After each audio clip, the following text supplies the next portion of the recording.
So I asked AI to spill the tea on the TL18. I've been noticing a lot of customers using all these new AI resources to help them in decision making on purchasing their new machine. And apparently artificial intelligence knows everything, but I am going to put it to the test today and see if it can really keep up with everything. Can it keep up with Juki Junkies? Let's find out if AI is one stitch ahead or if it's just tangled up in the thread.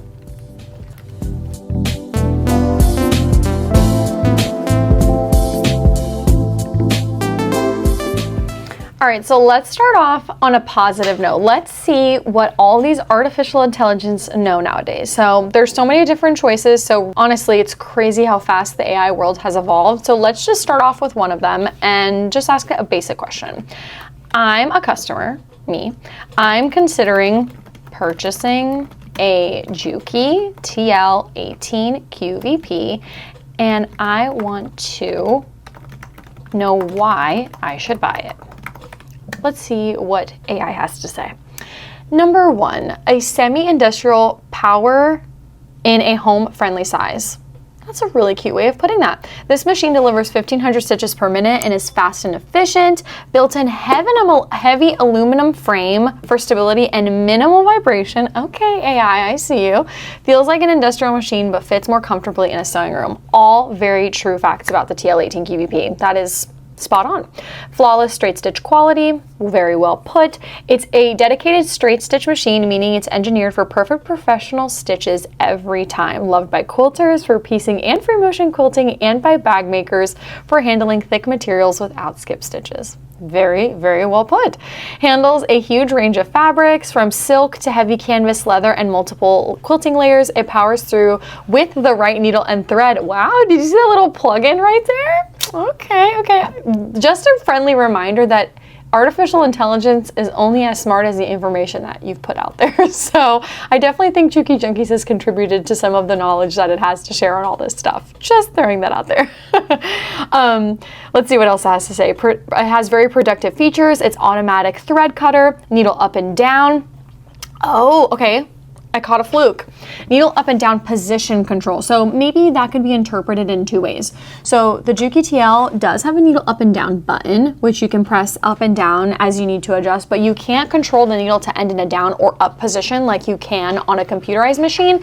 While it defaults to usually ending in a down position, it's not something that you can necessarily program to end in an up or down position. So not necessarily a fluke, but you can maybe, misinterpret that little sentence there, but that's kind of how that works on this particular machine. Of course, you can drop the feed dogs down for free motion quilting. You have a knee lifter for hands-free presser foot lifting as well. Fantastic. It says you get an extra large workspace for quilting. It comes with an extension table, giving extra space for quilts and bulky projects, which is totally correct. No matter if you're interested in the TL 2000 all the way up to the TL18, you do get the extension table, which is fantastic because that's just an extra expense most of the time on some machines, and it comes with it. So you get to do bigger, heavier, bulkier projects without weighing down on the machine naturally. Number 6 is built to last. Mechanical design with minimal electronics, less to break, easy to maintain. Juki is a trusted industrial brand, so the TL18 is built for a heavy, long-term use. That's very, very well put. I always like to tell customers the little story behind Juki and how they really started in the industrial scene, right? Jukis are what's used all over the world in the factories, from clothes to upholstery to embroidery with Tajima and stuff. It's used all over the world. It's a global brand. So it's really cool that they started making home sewing machines because they mastered such a hard working type of machine and then started making home sewing machines for us home users that don't produce, things all day, every day. So it's a really cool that they kind of ventured out into this because they had such a great reputation already. It says it has a great price point for a semi-industrial machine. Let's see, gives you industrial level performance without sacrificing portability or ease of use, which is a very good point because the TL machine is portable and it's still very versatile, unlike an industrial machine, which if you are somebody who is teeter-tottering between do I need an industrial or do I need something like the TL series, there is a really great podcast style video that Gigi and I did. I'll link it down for you below in the description. And me and her are kind of going back and forth and talking about customers who are on that fence between what route do I need to go. So that's a great video to watch, because if you are somebody who's, you know, teeter-tottering between and you need that portability, this might be a good option for you. So you're not sacrificing anything like that with a TL machine. So let's hear its bottom line. Bottom line, if you want speed, precision, and power for straight stitch sewing, you can work on quilts, bags, or any heavy projects. The TL18 is one of the best investments you can make. I couldn't agree more. It's not an all-purpose machine. It doesn't do zigzag or decorative stitches, but for its specialty, it's almost unbeatable. That's very well put. So yes, this is a straight stitch only machine. It can do a huge variety. Unlike industrial machines where they specialize in one specific area of sewing. For example, the 1541, the DNU 1541. That machine is a very heavy duty style machine. It's meant to do like upholstery, leather work, you know, serious heavy layers. You can't just put 2 layers of cotton on that machine. Where on something like this, right, you get more versatility. One day you can be working with silk, lace, chiffon, organza, all the way up to several layers of denim, canvas, pliable leathers, and things like that, and just about anything in between. So it's really nice because it does a wide variety and it does it very well, but you're not limited in that aspect, of course. So that was great. Now my next question that I want to ask Mr. AI is, what are some of the most complained about things on these machines, or what things do people not like about this machine? Because I actually had a customer who did that. He had asked AI to give it a list of things that were issues, so to speak, and he sent them to me. And I was really excited to be able to debunk all of those things, because there's always more to the story, right? So let's ask AI what it has to say about that. What are some things that people do not like on the TL18 QVP? Let's see what it has to say. Oh, I'm really excited about this one. Let's see. So there are some common complaints and drawbacks. Well, that's a very big word. Let's see what it has to say. Limited to straight stitch only. So that is true, but that's definitely not, it can't be a bad thing, right? So something that we do here at Juki Junkies is when you call me and you're interested in purchasing a machine, I'm always here to listen to your needs, right? I call myself a matchmaker. All of us are here to match you on the right machine that fits your needs.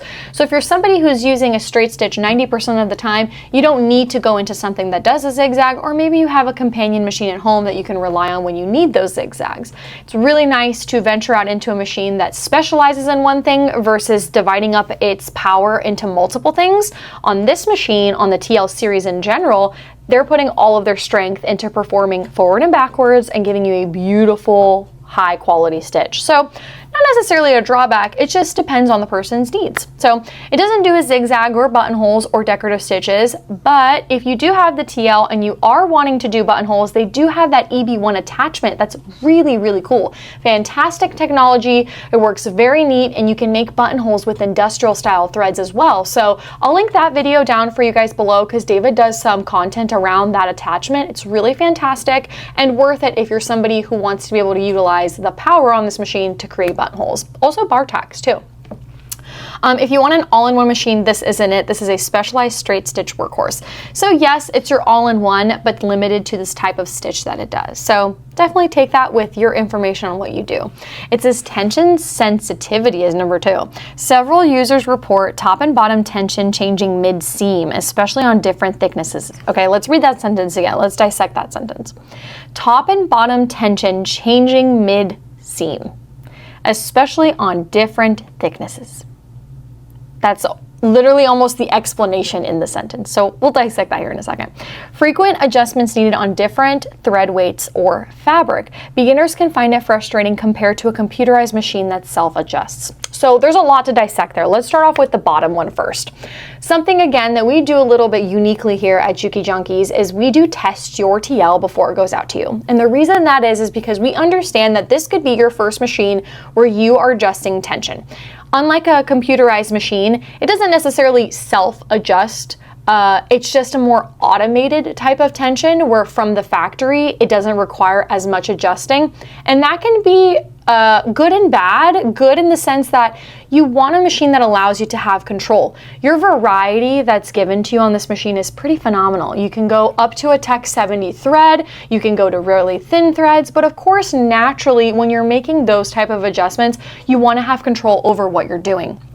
David has a very great video about tension as well, and it can apply to the TL, it can apply to computerized machines. I'll link that for you below. But that's a really important topic to understand, even if you have a machine that has more automated tension. So it's not necessarily a bad thing, and I can understand it can be frustrating, but we have to take the time to learn it, right? So I'm very transparent when customers call. I always tell them I think the biggest learning curve on this machine is understanding tension, but that's why we test it and balance it for you, so that way when you receive it in your home and you take it out of the box, you have the best out of the box experience as possible, and it gives you somewhere to start so you can adjust to your needs as needed. So frequent adjustments to the tension are normal for weights and fabric. It's not necessarily a bad thing or a drawback. That is totally normal. If you're going to be sewing with 2 layers of fabric versus 4 layers of fabric, you're going to notice your tension quality is severely different. Because with 2 layers, there's not much there giving those stitches bulk, giving them definition. Think about it in the concept of embroidery. When you don't have enough stabilizer on a project, your stitches tend to suffer and your tension is not proper because there's not enough there giving those stitches stability. So it's totally normal to have to adjust tension from 2 to 4 layers because there's not much there. You're doubling up. You're going to notice that your tension quality is going to be significantly more crisp on 4 layers than 2. On 2 layers, usually don't need a super defined stitch. You're looking for strength, right? So that's normal. And as far as thread weights go, that is also a very normal thing to do. Your machine cannot work on every possible thread weight that there is out there, especially if you're somebody who's going from industrial threads to home sewing threads. That's totally normal. So back to that first bulletin point that kind of is interesting to me. Tension changing during mid-seam. So that can totally happen due to multiple reasons. If you are going over a seam that's very, very thick all of a sudden, if you're not using the right needle or your tension's not balanced correctly, of course you're going to run into issues. There's a lot of things that go into that happening, so it's all about coming down to the basics. I would definitely recommend watching our needles sewing 101 video where I dissect every needle that there is and what they do and what they're cut for. I know it sounds super silly, but it makes a huge difference. So that can be normal. There's things, especially on the TL18, that can help you conquer thicker seams with ease. The micro lifter is your basically your built-in hump jumper that allows you to go into a negative pressure foot value to go over those seams. So I also have a video on this topic that I highly recommend that you watch too, how the micro lifter is super beneficial in multiple applications, especially when you're doing thick fabric. So it's all about adjusting. It's not always the machine's fault. We have to tell the machine what we want it to do it successfully and set it up. The next one is an interesting one. We have presser foot issues. That includes the presser foot leaving black residue or tiny metal shavings on fabric if not oiled properly. Some say it doesn't grip layers as well as expected for such a premium machine. So I have a feeling that it's going to bring up some like warranty issues. So there was a period of time where the walking feet did have some issues because they weren't being properly oiled at the time. This is an issue I do not run across on new machines and haven't run into it in a long time. But this is very easily avoidable. You have to think that these machines and a lot of the moving parts are metal. So that means metal on metal, constantly moving. And if you're going to be using anything metal on metal all the time, it requires lubrication. So we do have a great video on how to maintain your walking foot and avoid something like that from happening, especially if you're a user who uses it all the time. If you are relying on your walking foot a lot, doing maintenance on your walking foot is totally normal. So check out that video so you don't run into those type of issues, but I haven't really seen that happen in a very long time. And then as far as the gripping of layers go, that comes down to your settings as well. So presser foot pressure is very important in a project. I've talked about presser foot pressure on our Sewing Junkies lab series and how that's a very important thing to understand too. You can watch that video, learning if your machine allows you to adjust it in negative values or positive values, whatever that may look like. You do have to make those adjustments. So when you're using the walking foot on the TL series, you have to make sure your press foot pressure is almost all the way up, if not at the very top line, right? And then making any tension adjustments as needed. Also, it comes down to how you're prepping your project too. That's something that I don't feel like it's talked about enough. We can't expect the machine to evenly feed something if we're also not preparing our fabric and layers very smoothly as well. So a couple things that go into that, but I wouldn't say really it's an issue. It's just something that happened in the past, of course, and when something like that happens, it sticks around for a long time. The next one is number 4, thread cutter issues can cause problems. When using the automatic thread cutter, some users report needles become unthreads itself after cutting and requires rethreading more often than expected. This is a very interesting thing. So a couple of things about the cutter. If you're working with industrial style threads, I do not recommend using the cutter because you're going to dull out your blade faster. There's a lot of things that cause a needle threader to stop working or to not be consistent.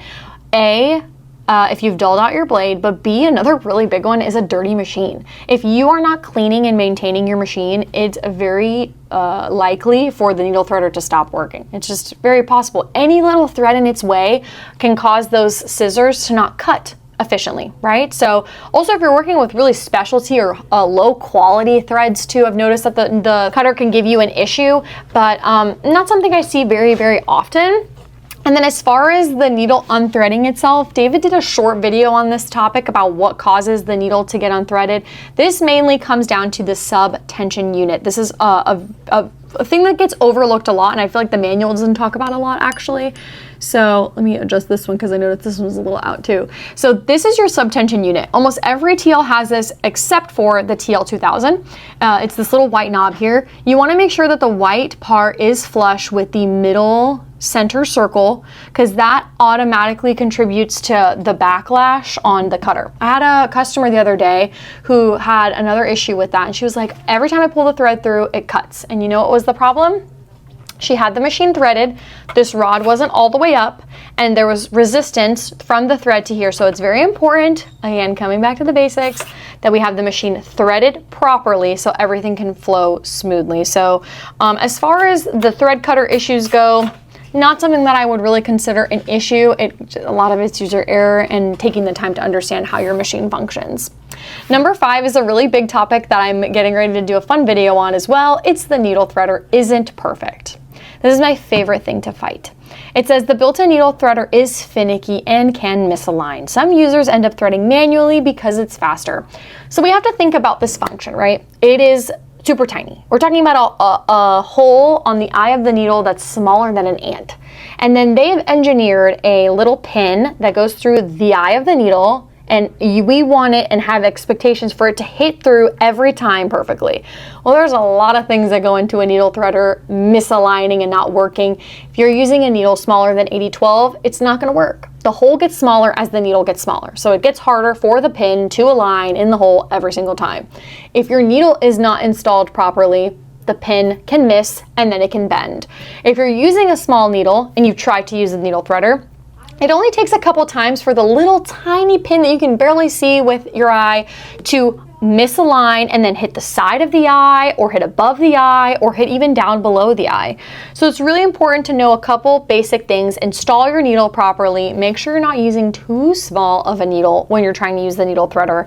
And thickness of thread also plays a factor. Like if you're using industrial style threads, you're trying to use the needle threader, it is probably not going to work. There's just too much there. And the way that the needle threader is designed on this machine, I'm going to have a whole video dedicated to this topic for you guys because I've had my TL18 now for probably close to 5 years, and I have the same needle threader since day one. I have never had to replace it, and I never have any issues with it. So I'm going to walk you through the success with that, but that needle threader being finicky is 110% all user error. It is a very hard thing to have work every single time, but we have to take the time to understand how it works so that way we don't have any issues with it. So speed control can be tricky. Foot pedal is very responsive, so beginners find it hard to sew slowly without practice. Consistent speed issues have been reported, though rare. So speed control is a built-in feature on this machine.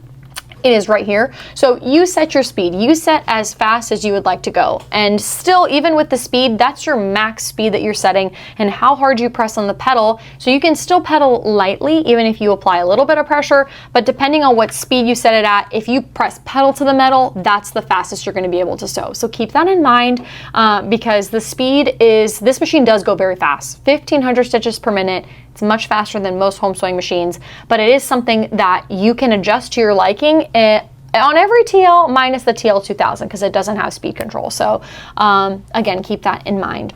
It says one of the things is this machine is bulky and heavy. It's around 38 pounds with the table.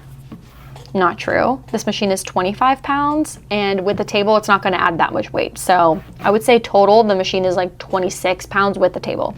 So it's definitely not that heavy. Not ideal if you need a portable class machine. 25 pounds to me is, depending on the person, of course, I can't speak for everybody, but it's not incredibly heavy, but this is still portable, you guys. For being a powerhouse that it is and semi-industrial, remember that was one of the advantages that it was just talking about, is that it's portable. Definitely has a little bit of weight to it because it is aluminum on the body, so keep that in mind, but it's not 38 pounds. Next, it says tight access to the cover plate. Oh, plate screws can be hard to remove after cleaning. No quick access plate like modern sewing machines. So it's talking about the needle plate. Those screws can be very hard to get off. I think David has a video somewhere in all of our YouTube videos addressing this. His suggestion for the first time, this is only for the first time you'd want to take your needle plate off. Is this ever an issue? The two little screws that are on the needle plate. He always recommends using a really long screwdriver, a flathead, so that way you have the most traction possible to press down and release those screws. So yes, that can be a little hard in the beginning, but once you do it the first time, it's easy from there. The price for what it does. Oh wow, no computerized features. So it's saying that the price for this machine is a problem. It says the straight stitch machines feel steep if you're not doing high volume or specialty work. Ooh, that's a tricky topic. I guess it depends on the person. 90% of the time you're going to be using a straight stitch. Most people, I'm a quilter. I kind of dabble in quilting and bag making and the occasional garments if I'm feeling up for the challenge, but I don't think that that's a drawback at all. I think that the price point of this machine is very admirable because you're getting something that's very industrial-like, that's very versatile and not specialized in one type of sewing other than just doing straight stitch. But who doesn't find a need in having a machine that is powerful in doing a straight stitch? Because you're going to need a straight stitch at least at some point in your sewing process, especially if you're using it more than half the time. So I think that it's definitely worth the investment, also considering how long these machines can last with the proper care. And then I always tell my customers that are on that little teeter-totter of, do I need an industrial machine? Do I not need an industrial machine? This is a fantastic step up if you don't have anything like this. This is not a lost investment, even if you end up growing out of this and needing an industrial machine. And you know why? Because that industrial machine is specialized. And if this machine is no longer fitting your needs and you need something more powerful, remember that powerful machine cannot do the lightweight stuff that this machine can do. So you still need a companion to an industrial machine. So I don't think this is ever a lost investment because you will use it, and I rarely ever get returned or open box machines because usually when people buy these machines, they're meant to last and people really do enjoy them. It said the learning curve is the last little con to this machine. It requires manual oiling, tension adjustment, and foot swaps for different projects. Naturally, you're gonna have to swap out your feet, you guys. Doesn't matter if you're on a TL or if you're on a computerized machine. That is totally normal. Based on what application you do, you gotta use the right tools. I don't think that's a con. I think that's common sense. Tension adjustments is something that you could even do on a computerized machine, but definitely is, I would agree that that definitely is part of the learning curve on this machine. And then manual oiling was a little bit of a learning curve on this machine too. Taking the time to know how to properly oil this machine is important. David has the most updated video on this topic. There tends to be some controversial information out there about how frequently to oil your machine. So definitely watch David's video because less is more, and it always will be. So keep that in mind. Watch that video so you are not over oiling your machine because that will cause more issues than if the machine is thirsty. All right, so bottom line on the cons, let's see what it says. It's a specialist tool, not a general purpose machine. I do not agree with that. Most complaints come from people expecting it to behave like a computerized domestic machine. Now I do agree with that. Or from those not prepared for a manual fine-tuning that comes with semi-industrial machines. So I agree with portion of that. The portion of that I agree with is the bottoms. People do get used to machines with bells and whistles that do everything automated and have lots of really cool features. This machine doesn't have all that. This is like your very traditional, basic, old school machine that has simple functions, straight to the point, does the job, and does it really good. And if you get spoiled like that, that can certainly be a hard thing to get used to, right? And vice versa. I have people who get used to this machine and the beautiful butteriness of this machine and how it sews, and then they want something computerized that acts like this, which just really doesn't exist to me, because nothing sews quite like a mechanical machine. It just doesn't. You can fight me on that, but I definitely feel like the TLs sew very buttery, and there's something special about them.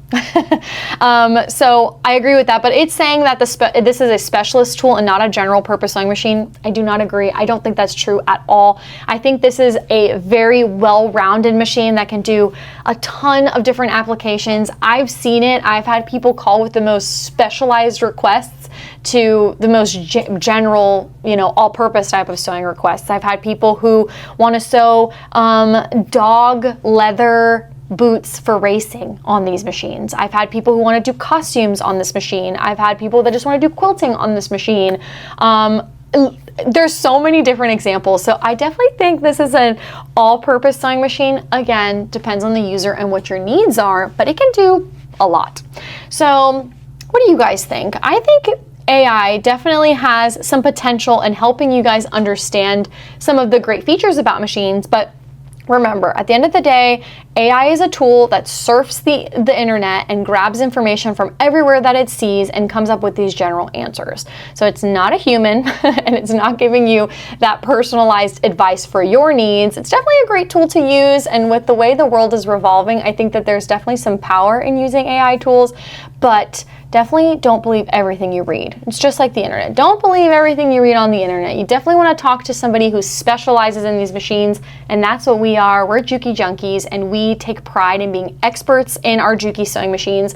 We are an authorized dealer here in Brandon, Florida, and we take a lot of pride in that, and we love Juki. So if you're on the fence about a machine, or you're in the market for a new sewing machine, definitely give us a call and, give me your concerns, give me what you're doing, and I will place you where you need to be. I promise. That's what we take pride in, and putting you on a machine that you're gonna love. I've had this machine myself for quite some time, like I mentioned, and I love it. I use it all the time for all of my projects. It's fantastic, and I don't have a single regret at all. I love it very much. So I hope you guys enjoyed this video. I think I'm going to turn this into a series where I'm going to ask AI to give me what it thinks about certain machines, and then I get to debunk it, because I like a good challenge. So I hope you guys like this. Give this video a thumbs up if you want to see more. Subscribe to our channel, as we are always posting new content for you guys every Sunday, so don't miss out on any fun stuff. And if you need me, you can comment down in the comments, you can give me an email, you can call me. Lots of reference things today, so definitely check out the description below so you don't miss out on any previous informative videos that we have out there for you guys. But I hope to see you again soon. Bye.